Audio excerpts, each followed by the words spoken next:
मूसा अलैहिस्सलातु वस्सलाम की को अल्लाह रब्बुल आलमीन ने हुक्म दिया है फला बस्ती से निकल जाओ, क्योंकि अल्लाह रब्बुल आलमीन उस बस्ती के अंदर अपना अजाब नाजिल करने वाला है। आए मूसा तुम उस बस्ती को छोड़ दो। तो मूसा अलैहिस्सलाम ने कहा अल्लाह उस बस्ती में तेरा एक नेक बंदा भी रहता है। मूसा अलैहिस्सलाम ने जब कहा आए अल्लाह उस बस्ती में तेरा एक नेक बंदा भी मौजूद है, क्या मैं उस बंदे को अपने साथ निकाल लूं? अल्लाह ने फरमाया नहीं, अरे मूसा उस नेक बंदे को उसी बस्ती में रहने दो। अल्लाह का जब अजाब आएगा तो उस नेक आदमी पर भी आएगा। पूरी बस्ती को जब अल्लाह अपने अजाब में लपेटेगा तो उस नेक आदमी पर भी अल्लाह का अजाब आएगा। आने दो उसको, तुम उस बस्ती से मत निकालो। मूसा अलैहिस्सलाम ने कहा अल्लाह उस नेक आदमी का कसूर क्या है, उस नेक आदमी की गलती क्या है, वो तो नेक है। अल्लाह रब्बुल आलमीन ने मूसा से कहा अय मूसा उस नेक आदमी का कसूर यह है कि खुद वो नेक अमल करता है, नमाजें पढ़ता है, रोजा रखता है, लेकिन उन बस्ती वालों को नमाज का हुक्म नहीं देता, रोजे का हुक्म नहीं देता। वो अपनी नमाज पढ़ के चला आता है, अपना रोजा रख लेता है, लेकिन वो मोहल्ले वालों को नमाज और रोजे की दावत नहीं देता। वो नेक चीजों से का हुक्म नहीं देता और बुराइयों से नहीं रोकता। इसलिए उस आदमी पर भी अल्लाह का अजाब आएगा, मेरा अजाब उस नेक आदमी के ऊपर भी आएगा। ये वाकया हमें बतला रहा है कि हम नेक काम कर रहे हैं लेकिन बुरे लोगों को बुराइयों से नहीं रोक रहे हैं, और हम उनको नमाज और रोजे की तरफ नहीं बुला रहे हैं, अच्छे काम की तरफ नहीं बुला रहे हैं, तो हम भी बराबर के मुजरिम हैं। हम ही उसी फहरिस्त में, उसी लिस्ट में हमारा भी नाम लिखा जाएगा जिस लिस्ट के अंदर बुरे आदमियों का नाम लिखा हुआ है। हम बच नहीं सकते इससे। अल्लाह रब्बुल आलमीन ने कहा मूसा उस नेक आदमी को भी उसी बस्ती में रहने दो। उस नेक आदमी को भी जब अजाब आएगा मेरा, बुरे आदमियों के साथ साथ उस नेक आदमी पर भी मेरा अजाब आएगा, उसको भी मिटा दिया जाएगा। यह सूरत हाल है हमारी। लेकिन दावत और तबलीग में भी अल्लाह रब्बुल आलमीन ने एक चीज की शर्त लगा दी है। जब किसी को नमाज की दावत दो, रोजे की दावत दो, हज की दावत दो, अच्छे काम की दावत दो, तो उसमें भी तुम्हारा लहजा, तुम्हारा अंदाज़े गुफ्तगू बड़ा नर्म होना चाहिए। उदउ इला सबील रब्बिका बिल हिकमा वल मौइज़तिल हसना। लोगों को जब अल्लाह के दीन की तरफ बुलाओ तो हिकमत के साथ, दूरंदेशी के साथ, होशियारी के साथ, अकलमंदी के साथ, व मौइज़तिल हसना, और बेहतरीन अंदाज से बुलाओ। जा रहे हैं साहब, कुछ लोग कैरम बोर्ड खेलना है, आप चल चल नमाज पढ़ने, ये अंदाज नहीं होना चाहिए। क्रिकेट खेलना है, मरोगे तो पता चला, बंद कर, चल नमाज पढ़ने, ये अंदाज नहीं होना चाहिए। जब आप दीन की दावत के लिए भी किसी को बुलाएं तो उसमें भी लहजा नर्म हो, जबान से फूल झड़ रहे हों, और हिकमत हो, दानाई हो, अकलमंदी हो, दूरंदेशी हो। इस बात का को याद रखिएगा, इस बात को मलहूज़े खातिर रखिएगा। हजरत इब्राहीम अलैहिस्सलातु वस्सलाम ने 99 साल तबलीग की। 99 साल तबलीग करने के बाद भी उनके ऊपर एक भी आदमी इस्लाम नहीं लाया। इस्माइल तो उनके बेटे थे, इसहाक तो उनके बेटे थे, हाजरा तो उनकी बीवी थी, सारा तो उनकी बीवी थी, लूत अलैहिस्सलाम तो उनके भतीजे थे। ये लोग तो खुद एक नबी थे, इस्माइल नबी थे, इसहाक नबी थे, लूत नबी थे मेरे भाइयों। लेकिन 99 साल मेहनत करने के बावजूद भी इब्राहीम अलैहिस्सलाम के ऊपर एक्स्ट्रा कोई आदमी ईमान नहीं लाया, अलग से कोई आदमी ईमान नहीं लाया, तो इसका यह मतलब नहीं कि इब्राहीम अलैहिस्सलातु वस्सलाम की 99 साल की मेहनत बेकार हो गई। इस पर आदमी को निराश नहीं होना चाहिए, नाउम्मीद नहीं होना चाहिए। मेहनत कर रहा है, किया है, ठीक है। एक बाप अपने बेटे को पढ़ाता है, मेहनत करके पैसा कमाकर अपनी बच्चों की फीस पर खर्च करता है, 1 साल के बाद एग्जाम पे बेटा बैठता है, रिजल्ट आता है कि बच्चा फेल हो गया है, इसका मतलब यह नहीं कि बाप की मेहनत बेकार हो गई, नहीं, वो इस मर्तबा फेल हुआ है, फिर उसको समझाओ, फिर उसको माइल करो। हो सकता है कि उसने लॉकडाउन के मौके पर ऑनलाइन पढ़ाई के चक्कर में मोबाइल में ज्यादा दिमाग लगा दिया हो, अब मोबाइल में लगा रहता है, गेम खेल रहा है और तमाम चीजों में उलझ कर रह गया है, जिसकी वजह से वो कामयाब नहीं हो सका है। लेकिन ये कहना आपके यहाँ इलेक्शन हो रहा है, बीसीयू कैंडिडेट खड़े हुए हैं, आप जिसको जिताना चाह रहे हैं उसके लिए रातों दिन एक कर रहे हैं, मेहनत कर रहे हैं, पता चलता है नतीजे के वक्त कि आपका कैंडिडेट हार जाता है, दूसरा कैंडिडेट जीत जाता है। इसका यह मतलब नहीं कि आपकी मेहनत बेकार, आपने मेहनत की है, लेकिन आपको थोड़ा सा अफसोस जरूर होता है, वो होना चाहिए। लेकिन दावत और तबलीग का मामला ऐसा है कि यहां अफसोस की जरूरत ही नहीं है। आपने दावत दी, उसने माना तो ठीक, आपको सवाब, नहीं माना तब भी आपको सवाब, क्योंकि हिदायत देना ना देना आपका काम नहीं है, हिदायत देना और ना देना ये अल्लाह रब्बुल आलमीन का काम है। तो मेरे प्यारे साथियों, हमें ये सोचना चाहिए, उदउ इला सबील रब्बिका बिल हिकमति वल मौइज़तिल हसना। कितनी प्यारी बात कही जा रही है, उदउ इला सबील रब्बिका बिल हिकमा, लोगों को हिकमत के साथ, होशियारी के साथ, दानाई के साथ अल्लाह के रास्ते की तरफ बुलाओ, दीन की तरफ बुलाओ, दावत और तबलीग की तरफ बुलाओ, वल मौइज़तिल हसना, और उसलूब अच्छा होना चाहिए। अब एक और चीज सुनिए, एक शख्स अल्लाह के नबी सल्लल्लाहु अलैहि वसल्लम के पास आता है, एक शख्स अल्लाह के नबी सल्लल्लाहु अलैहि वसल्लम के पास आता है और कहता है, बड़ी प्यारी हदीस है, सुनी होगी आपने, क्या अल्लाह के नबी मेरे अंदर 4 बुराइयां पाई जाती हैं। सुनिए, मैंने अपनी स्पीड स्लो कर दी ताकि आपके जहन में उतार सके हिकमत क्या है।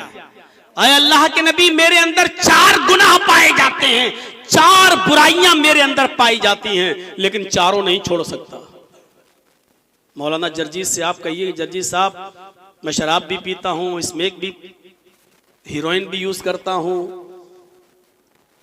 कैरम बोर्ड भी खेलता हूं, चोरी भी करता हूं, आप अगर कहें तो एक बुराई छोड़ दूंगा, तो मैं क्या कहूंगा, एक क्यों छोड़ेगा? इस्लाम के अंदर पूरे के पूरे दाखिल हो जाओ, सारी बुराइयां छोड़ो। लेकिन सुनन बैहकी के अल्फाज, अल्लाह के नबी सल्लल्लाहु अलैहि वसल्लम के पास वो आया और खुद कह रहा है कि अल्लाह के नबी, मेरे अंदर 4 बुराइयां पाई जाती हैं, लेकिन चारों नहीं छूटती हैं। आप कहें तो एक छोड़ सकता हूं, चारों नहीं छोड़ सकता। तो आपने कहा, अच्छा ये बताओ कि लिस्ट, वो बुराइयां हैं क्या?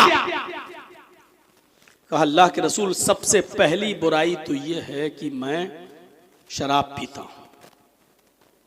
ठीक।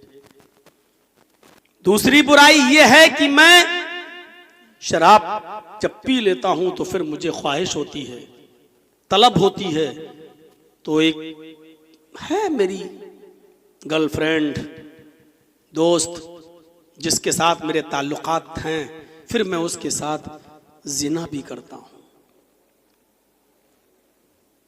और फिर जब रात ज्यादा हो जाती है तो रात के अंधेरे में निकलकर मैं तीसरा जुर्म भी करता हूं, मैं चोरी भी करता हूं। कितने गुनाह बता दिए उसने? 3। पहला जुर्म मेरा यह है कि मैं शराब पीता हूं, शराब के बाद मेरा दूसरा जुर्म यह होता है कि मैं रात में जिना करता हूं, और फिर जिना से जब मैं फारिग होता हूं तो रात में मैं चोरी भी करता हूं। आपने कहा चौथा? तुमने 4 गुनाह बताए ना, चौथा? का अल्लाह के रसूल, मैं झूठ भी बोलता हूं। आप कहें तो मैं एक छोड़ दूंगा। हिकमत देखो, आप जानते थे कि अगर इसको ये कहूंगा नहीं चारों छोड़, तो गुस्से में भाग जाएगा, हो सकता है कि फिर बदअमल होकर मर जाए और जहन्नमी हो जाए। आपने उसके जज्बात को समझा, उसने एक्शन दिया तो आपने फौरन रिएक्शन नहीं दिया, नहीं चारों छोड़ो। जज्बात में आकर उससे चारों नहीं छुड़वाएंगे। देख रहे हैं आप, अल्लाह के नबी सल्लल्लाहु अलैहि वसल्लम ने कहा, अच्छा ऐसा करो, शराब भी पीते हो, हाँ, जिना भी करते हो, हाँ, चोरी भी करते हो, हाँ, और झूठ भी बोलते हो, हाँ। वो समझ रहा था कि इसमें शराब कहेंगे तो जरा मुश्किल होगा मेरे लिए छोड़ना, क्योंकि बीड़ी नहीं छूटती, जिसको शराब की लत लग जाए वो कैसे छूटेगी। सोचने लगा कि देखिए अभी अल्लाह के नबी शराब कहेंगे, चोरी भी कह सकते हैं चोरी छोड़ दो, अगर चोरी छोड़ देंगे तो दिन भर का गुजर बसर कहां से चलेगा। रात में चोरी करते तभी तो बीवी बच्चों को खिलाते हैं। सोच रहा है कि ये मुश्किल होगा, लेकिन नबी कहेंगे तो एक छोड़ दूंगा। अल्लाह के नबी ने कहा अच्छा एक काम करो कि तुम झूठ छोड़ दो। इतनी तेज हंसता है, जैसे मोबाइल में कभी कभी यूट्यूब देखो तो कभी फिल्मी ड्रामे आ जाते हैं, जैसे उसमें क्रिमिनल लोग हंसते हैं करके, बड़ा खुश हुआ, हंसता चला जा रहा है, बहुत ज्यादा खुश, खुशी का ठिकाना नहीं। कहता है झूठ कहां का, मैं तो आपको बहुत बड़ा अक्लमंद समझता था। अरे अल्लाह के नबी आप हमसे झूठ छोड़ने के लिए कह रहे हैं? कहां? अरे शराब कहते तो मुश्किल था, जिना कहते तो मुश्किल था, चोरी कहते कोई एक, तो इन तीनों में से कोई एक छुड़वाते तो थोड़ा मुश्किल था मेरे लिए। आपने झूठ के लिए कह दिया। आपने कहा कि जाओ तुम सिर्फ झूठ छोड़ दो, कल आकर मिलना मुझसे। पूरी तकरीर सुनने के बाद यहां से जब जाओ ना तो पूरी तकरीर पर मत अमल करना, सिर्फ यही एक चीज लेके चले जाओ कि हम कल से झूठ नहीं बोलेंगे। कहना तो चाहिए आज से, लेकिन मैं कल से कह रहा हूं। चलिए सिर्फ यही एक चीज लेके यहां से उठ जाइए, और कल शाम होने से पहले पहले मेरे भाइयों आप आधा आपकी जिंदगी चेंज हो जाएगी, आधी आपकी जिंदगी। उसने कहा अल्लाह के नबी ठीक है, हाथ यदक, हाथ बढ़ाइए। क्या कहता है? हाथ बढ़ाइए। अल्लाह के नबी ने कहा क्यों? बढ़ा दिया। उसने अपना हाथ नबी के हाथ पर रख दिया, ये लीजिए। अल्लाह के नबी ने हाथ बढ़ाया, उसने भी हाथ बढ़ाया, दाहिना हाथ दाहिने हाथ के ऊपर रखकर उसने बैत की कसम खाई। आए अल्लाह के नबी, मैं अल्लाह की जात की किबरियाई की कसम खाकर कहता हूं, मैं उस रब्बुल जलाल की कसम खाता हूं जिसके कब्जे में हमारी आपकी जान है, सारी कायनात की जान है। मैं सबके सामने इस बात का पुख्ता अहद करता हूं, वादा करता हूं कि आज के बाद मैं कभी झूठ नहीं बोलूंगा। आपने कहा ठीक है जाओ। दिन भर खूब मस्ती में रहा, रात हुई, चलें शराब पीने चलते हैं। शराब के लिए चला भी गया, जहां से शराब हाथ लगती थी वहां से शराब हासिल भी कर ली। शराब की बोतल का ढक्कन भी खोल दिया, शराब अपने होंठों पर भी लगा ली, लेकिन पी नहीं सका। हाँ? हटा ली। अब देखिए सोचता है, अगर कब सुबह अल्लाह के नबी के पास अगर मैं गया और अल्लाह के नबी ने अगर मजाक में भी पूछ लिया कि कहो कल शराब पी थी या नहीं,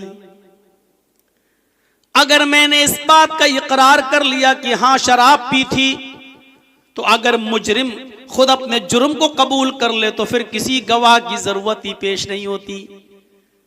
अगर मैंने कह दिया कि शराब पी थी तो शरीयत ने शराब के 40 कोड़े मुतय्यन किए हैं। अल्लाह के रसूल हमें खड़ा करके कहीं 40 कोड़े न पड़वाएं। अगर मैंने अपने जुर्म को खुद कबूल कर लिया तो ऐसा ना हो कि मुझे 40 कोड़े पड़वा दें। एक कोड़ा चमड़े का तो खाया नहीं जाएगा, 40 कोड़े कैसे खा सकता हूं? और अगर मैंने ये कह दिया कि नहीं मैंने शराब नहीं पी थी, तो इतने लोगों के सामने मैंने उस जात की किबरियाई की कसम खाई है कि मैं अल्लाह के इज्जत और जलाल की कसम खा के कहता हूं जिसके कब्जे में मेरी जान है, आज के बाद मैं शराब को हाथ नहीं लगाऊंगा। अगर उसकी कसम खाई है मैंने, अगर मैंने ये कह दिया कि नहीं पी थी, तो ये कसम की बेहुरमती होगी, झूठ हो जाएगा। कुछ भी हो, मैं अल्लाह रब्बुल आलमीन की जात की कसम खाने के बाद उस रब्बे जुल जलाल के साथ धोखाधड़ी नहीं कर सकता। मैं झूठ तो बोलूंगा नहीं और शराब पीने के बाद 40 कोड़े खाऊंगा नहीं। चलो शराब छोड़ देता हूं, इसमें अर्जी किया है, और तो कोई गुनाह बाकी है, चलो दूसरा करते हैं। एक गुनाह छूट गया। जिना के लिए जिस लड़की के पास इसके ताल्लुकात थे, जिस औरत के साथ उसके पास जाता है, अभी हम आगोश होता है, अभी अपने काम में लगता नहीं है कि सोचता है सुबह अगर मजाक में भी अल्लाह के नबी ने पूछ लिया कि तुमने कल जिना किया था या नहीं, अगर मैंने कह दिया कि हाँ किया था, तो मैं तो शादीशुदा हूं, मुझे दौड़ा दौड़ा कर पत्थरों से मुझे रज्म कर दिया जाएगा, मुझे मार दिया जाएगा। 100 कोड़े की सजा नहीं है, क्योंकि शादीशुदा इंसान अगर जिना करे तो उसको रज्म है, उसको संगसार कर देना है, पत्थरों से मार मार के उसको खत्म कर देना है। मुझे खत्म कर दिया जाएगा क्योंकि मैं खुद अपने जुर्म का इकबाल करूंगा, एक्सेप्ट करने वाला हो जाऊंगा। और अगर मैंने कह दिया कि नहीं मैंने जिना नहीं किया था, तो ये झूठ होगा। और मैंने रब्बे जुल जलाल को गवाह बनाया है, उसकी जात को मैंने गवाह मानकर कहा है कि मैं आज के बाद झूठ नहीं बोलूंगा, मैं उसकी कसम की बेहुरमती नहीं कर सकता। चलो इस औरत को भी लात मारता हूं, मैं बिल्कुल जिना से बच जाता हूं, मैं इसको छोड़ देता हूं। कल कौन संसार होगा, मुझे नहीं होना है। फिर आता है रात की तारीकी में एक दीवार पे चढ़ जाता है, उस दीवार से फलांग कर जंप लगाकर किसी के घर में नक्ब भी लगा देता है, लकड़ी की बनी हुई अलमारी को तोड़ने में कामयाब भी हो जाता है, उसमें रखा हुआ तिजोरी का माल निकालने में कामयाब भी हो जाता है, भागने की कोशिश करता है, दीवार छलांग कर आने की कोशिश कर रहा है। फिर दिल में वही ख्याल आता है, अगर कल कहीं सुबह अल्लाह के नबी ने ये सवाल कर लिया कि तूने चोरी की थी या नहीं, अगर मैंने कह दिया हाँ चोरी की थी, हाँ मैंने चोरी की थी, तो फिर मेरा हाथ काटा जाएगा, क्योंकि अब किसी गवाह की जरूरत नहीं है, मेरा हाथ काट दिया जाएगा। और अगर मैंने कह दिया नहीं, तो ये झूठ होगा और अल्लाह रब्बुल आलमीन की कसम की बेहुरमती होगी, जो मैं नहीं कर सकता। मैंने अल्लाह के रसूल के हाथ पर हाथ रखकर बैत किया कि आज के बाद मैं झूठ नहीं बोलूंगा, मैंने उस पाक हाथ को छुआ है, उस पाकीज़ा हाथ को छूने के बाद मैं उस हाथ की लाज मैं रखना चाहता हूं, उस हाथ को मैं शर्मिंदा नहीं होना देना चाहता, मैं चोरी भी नहीं करूंगा। और चोरी किया हुआ सामान अपनी जगह पर रख देता है और आता है सुबह सर पकड़े हुए अल्लाह के नबी के पास आकर बैठ जाता है। आपने कहा क्यों मायूस क्यों हो, क्या हुआ? कहता अल्लाह के रसूल मुझे माफ कर दीजिए, मैं तो सोच रहा था कि आपने कोई बहुत बड़ी बात नहीं कही थी झूठ छुड़वाने के लिए, आपने बहुत आसान बात कही थी, लेकिन आज मुझे पता चला है कि आपने शराब क्यों नहीं छुड़वाई, चोरी छोड़ने के लिए क्यों नहीं कहा, जिना छोड़ने के लिए क्यों नहीं कहा, झूठ छोड़ने के लिए क्यों कहा? आपने कहा हुआ क्या है वो तो बताओ।